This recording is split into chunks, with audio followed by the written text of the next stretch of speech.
Guten Morgen. Peak performance is what most leaders are striving for. Every startup founder is concentrating fully on their business success in the beginning.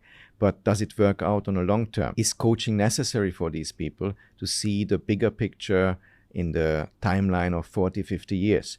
We have somebody on our show today who is very, very qualified to answer all these questions. She was in the VC scene, having her own startup, handling hundreds of millions, and landed now in a certified coaching space where she is one of the go-to coaches in Asia for startups, for leaders, for managers of huge companies. So we will get answers from her what these people are lacking, what their strengths are, and how the health is playing a role on a long term. Looking very much forward to it. And now, get into the podcast. Welcome to the Pura Vida podcast. My name is Dr. Gabriel Salgo, and I'm your host. Thank you very much for coming, Becky Cox. Yeah, thanks. Certified coach for entrepreneurs, managers, leaders, but that is just your newest venture. Yeah. It's what makes it very, very interesting for I think also your clients and also for me, that you didn't have a straightforward path to the coaching. But you have live experience as a musician, as an entrepreneur, as a venture capitalist. So I'm looking very much forward to get into what entrepreneurs type of problems, mindset-wise, because I'm seeing them when they're older, trying to fix their health problems. Yeah. So I know the mindset when they're arriving in their 60s, 70s, but you handle them in the beginning. And I would be very interested into what leads to the problems that they're having, which are preventable. And I see very often that they work their whole life. They have an incredible work ethic and a tiny health renaissance and knowledge. And even to take care of themselves is very often a problem. So maybe we jump into that. How did you even came to coaching? I know that you lived in Mexico. You are originally from Canada and ended up in beautiful Kuala Lumpur. Yes. So how did that work out? So those little Steps, right? Yeah. I like to start with explaining what kind of environment I grew up in, because that's always helpful. that's the foundation from where I sprung, right? So my parents were extremely entrepreneurial. My mother, she's even still working close to 70. She's always been able to sell anything. Before she got married, she was selling like funeral plots and used cars. During my teenage years, she had a fashion brand. Now she has a hotel and she does events. So she's always been, able to spot opportunities and just always put herself out there. My dad, on the other hand, it's entrepreneurial in a different sense. So he is a math and philosophy dropout from college, but still very passionate about math, about engineering, about logic. So he was able to lead a family business that is in the automotive and the engineering industry that started in my native Toronto and expanded into Mexico. So raised me in an environment saying, I didn't have to study to be a lawyer or a doctor or do the practical thing and get a job that actually pays good money. That's very helpful. That's very, very helpful. But at the same time, they always said, whatever you want to do in life, you do it. And you just put your full mind to it. But I think these are the most successful people, where there's no pressure from the parents in certain directions. Yeah. There is leadership. There is maybe support, Yes. but not a pressure. You have to be there. Yes. And that's something I find here in Asia not very prevalent. Yes. So I see my son is already planning. He's almost 13 in 2 weeks, but already planning. So when he's finishing school, he goes for a year, travels the world and tries to convince his friends. And I see that especially Chinese parents are like, a year? No. Maybe you can do that after university. Yes. And they know exactly that after university, you won't travel the world because you are already on the market for a job.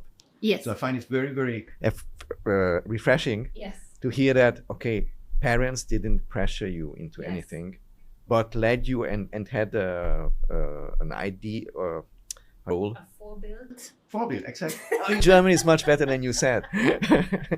Vorbild role. I think they even use it in the US now. Vorbild, Fahrvergnügen. So. Yeah. A lot of German things are coming. Kaputt. Yeah. Yeah. Yeah. Vorbild role. Yeah. And that is, I think, very important for the younger generation. Mm-hmm. Yeah, absolutely. It's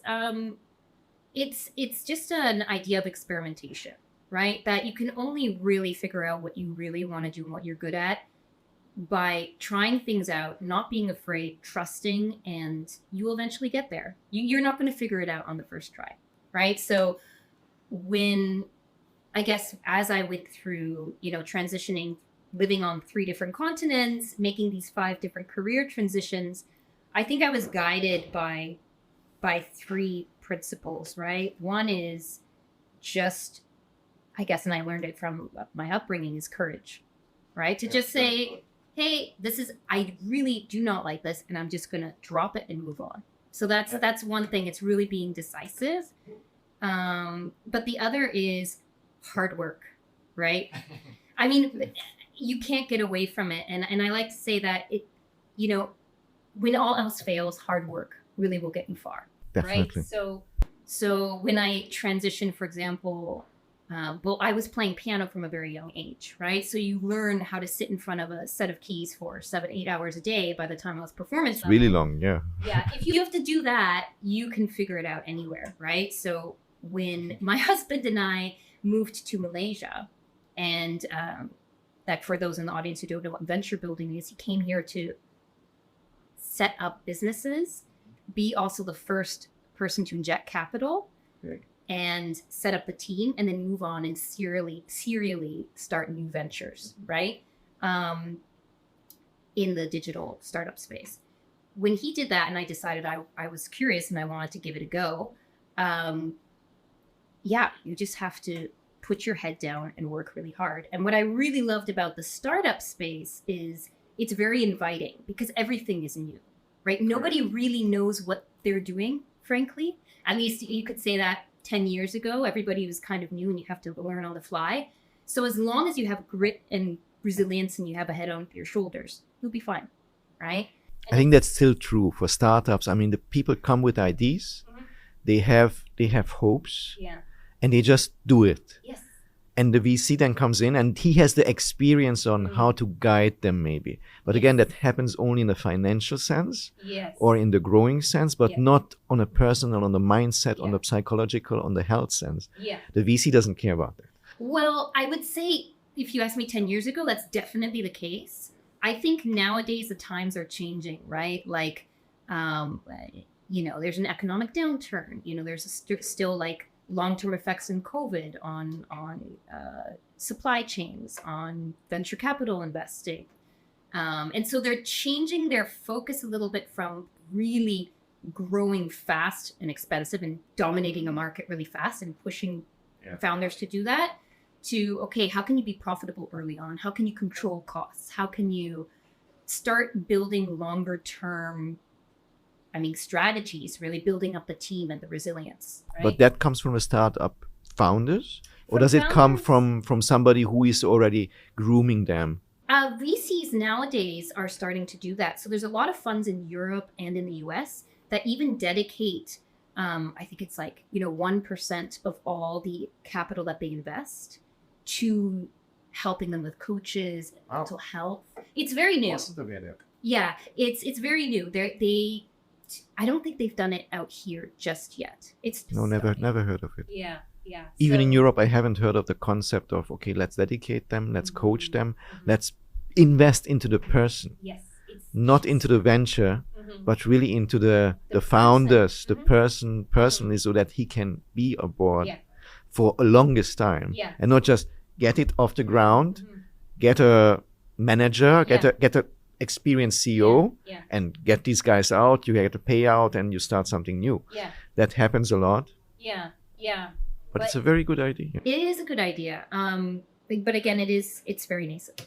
So you come to your coaching at that point. So what is the age group that you mostly see? So I'm working usually with people between anywhere from 24, 25 to, I would say, around late 40s. Yeah. But that's very interesting because I start to work exactly after that. Ah, I see. So I never see these young ones Yeah, because they are exactly, everybody is healthy or hopefully healthy, obviously, and thinks about everything else. Then I'm 60.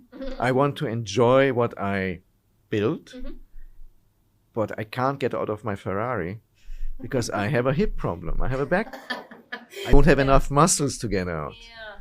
So these are the very, very simple things Yes. that these people completely forget. So in your experience, do they have a life plan or do they have just a business plan? Yeah. So, I mean, I would say that they're, depending on age, right? You're going like age. I would say the people that are coming in that are younger are coming in a lot more aware than the people that are older, right? It's actually really surprising that people in their younger, their 20s are actually approaching me for coaching, right? It's something that, the older folks would only think of in their late 30s or 40s, right? So I think they're generally more conscious. However, there is still this predisposition and this, I would say, maybe almost inappropriate levels of energy that 20-year-old has that needs to be directed somewhere, and they can't help it. They just go overboard with work. That definitely happens. Yeah. And do they come on their own or are they guided or recommended by somebody?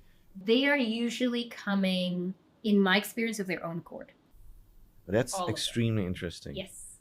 That's very, very interesting. However, I think it's because they are looking for performance. So Enhancement, growth. Yeah. Right. So I like to differentiate. So the people I work with, they're all either entrepreneurs or leaders, right? But I like to differentiate them into two buckets. One is they're the early stage founders. They're the scrappy, starting out with the ideas, experimenting, launching products to market. It's all brand new, getting their first stages of funding. So they're in early stage environments. They are financial resources are very low, right? And they're doing everything, right?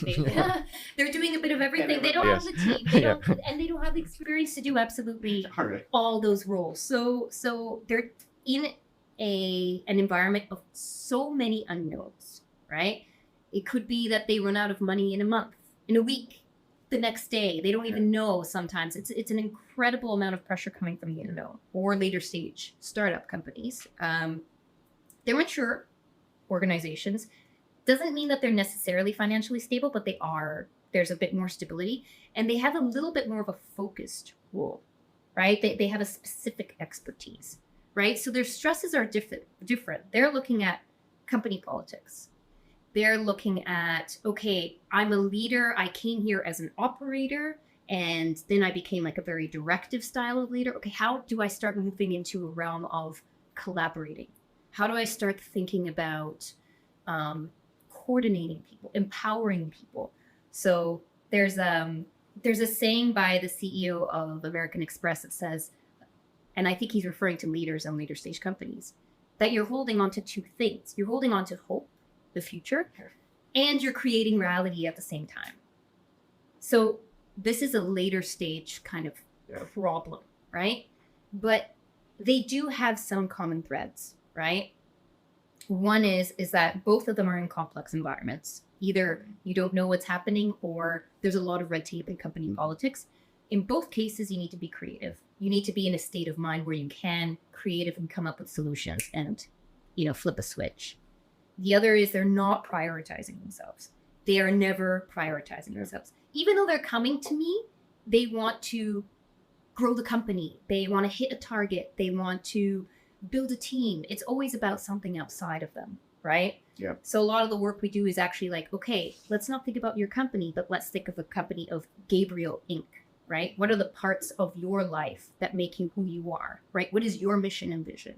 Where are you heading? And treating yourself like a company. Kind of so going more into the personal.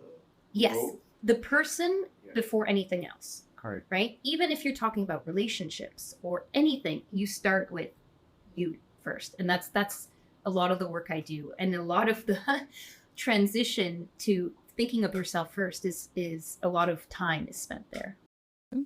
That's my feeling looking at the US at the moment, especially, of course, movies. You see them all. It's all about gender, racial, equity, all these things. Whereas Asia is more, if you are wealthy, and as you said, somebody who is wealthy, who is powerful, is respected. So you want to come to that, Yeah, so there is a disconnect. or the survey is older. That's a good point.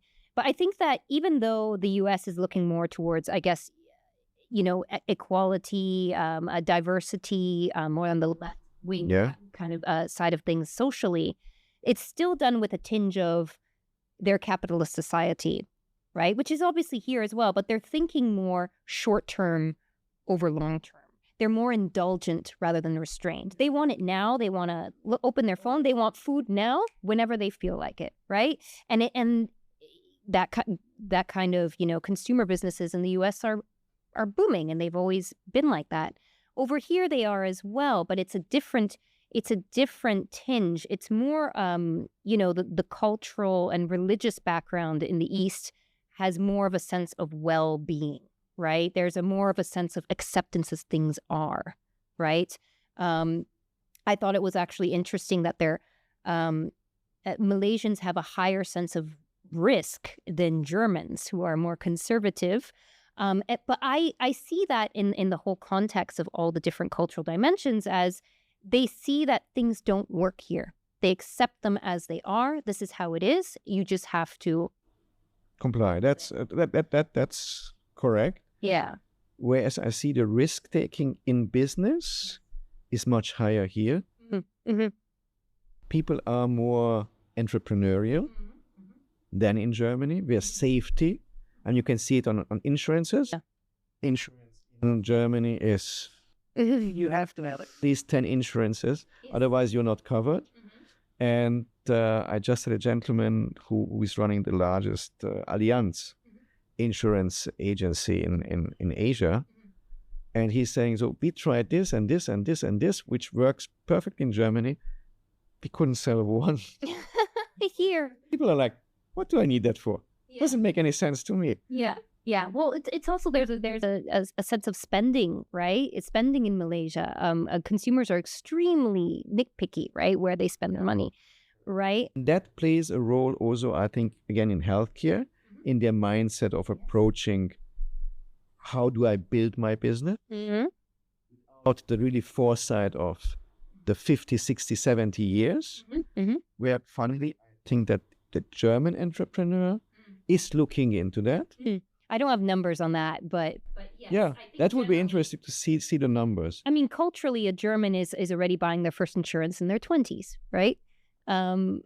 Late. Yeah. I feel like, well, at least the people that I know, and here that's not something you do. No, right? Never do that. So I feel like also with Asian clients, and it's good to know this cultural societal impact so that you can make changes according to what serves you. If you need to start working on your health, and this is a tendency that you have based on where you are growing up, it's important that you notice it and choose differently, right?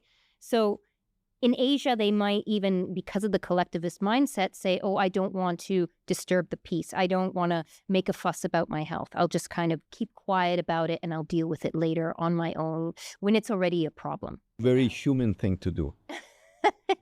A human thing to do, because as long as it doesn't hurt, it's not there. Yeah.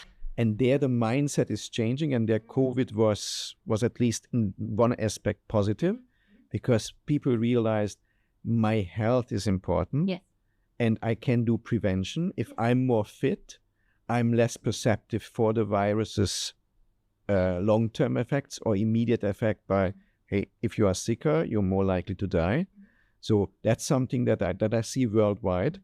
Where I see differences is the responsibility in Germany or in Europe altogether. Because of the insurances, people are very concerned about who is paying. So German would come to the doctor and is my insurance paying for that? I have never heard this question in Malaysia. Yeah. Nobody ever asked me the question, so is my insurance paying for it? although the level of patients I'm having doesn't have any money issues neither in Germany nor here.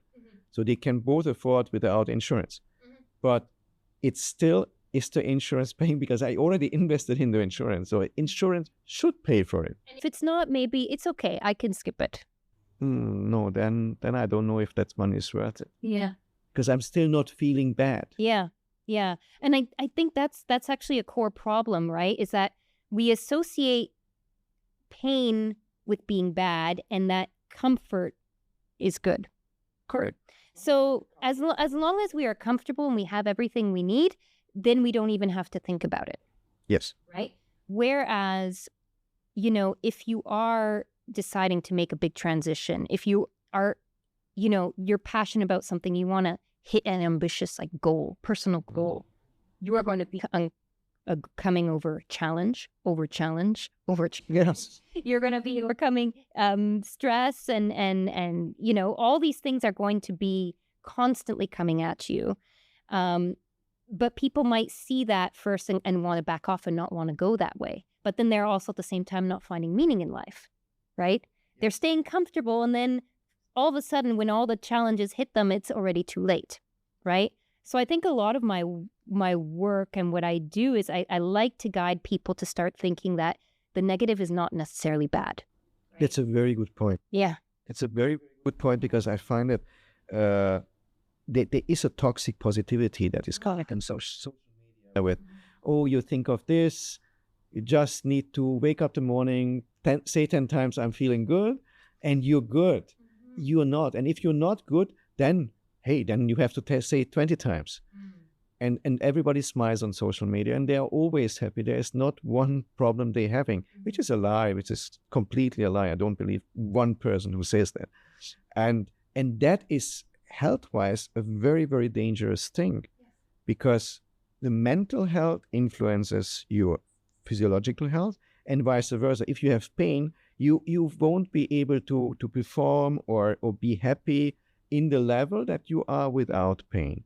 And being depressed will have problems coming on your internal organs, on your hormonal system.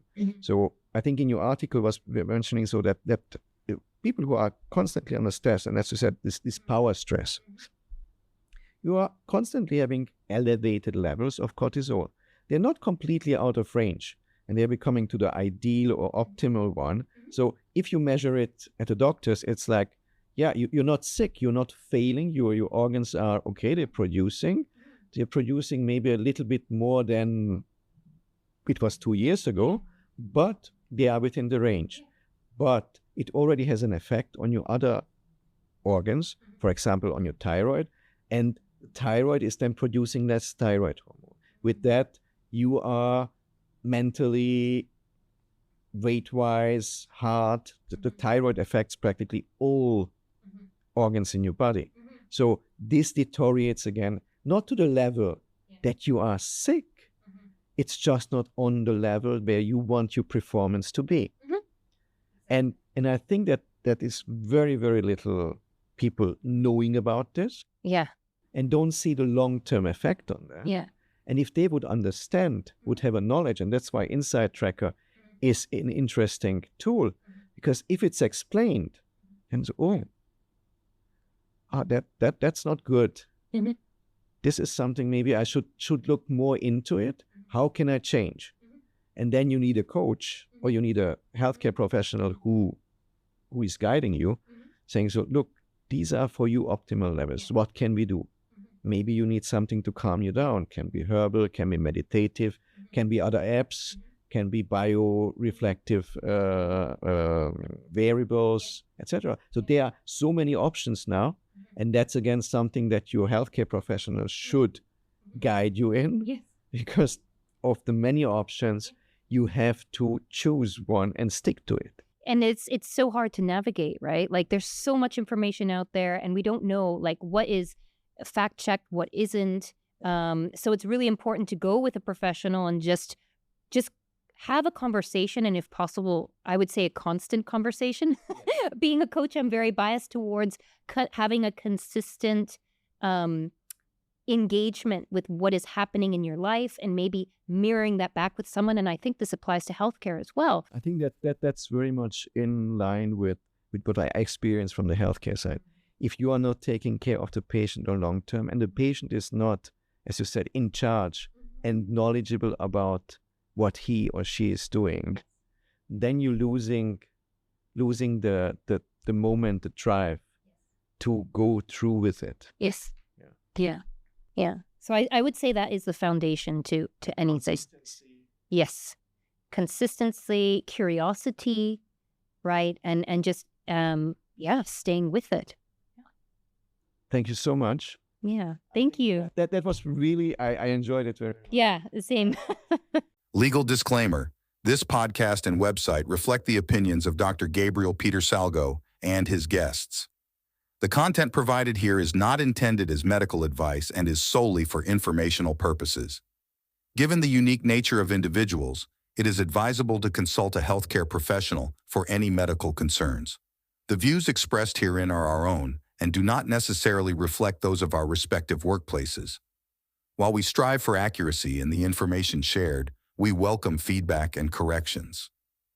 Privacy is paramount to us, and any references to individuals, locations, or scenarios have been altered to safeguard patient confidentiality.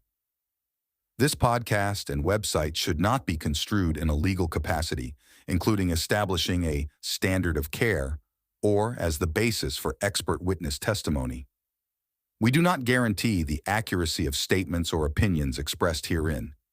Engagement with our content, whether through listening, reading, emailing, or social media interaction, does not establish a doctor-patient relationship. Should any errors be identified in our content, please contact us through the provided channels. Ownership of this podcast belongs to Pura Vida Healthline SDN BHD. Our content may include affiliate links, through which we earn a commission on sales made through those links. As a participant in the Amazon affiliate program, we may earn from qualifying purchases made through our links. Disclosures. Dr. Gabriel Peter Salgo is the co-founder of Pura Vida Healthline SDN BHD. Dr. Gabriel Peter Salgo is a scientific advisor, board member, and/or investor to Molagen H, Jada Kind Ltd, Ixon Research, and receives compensation from these companies.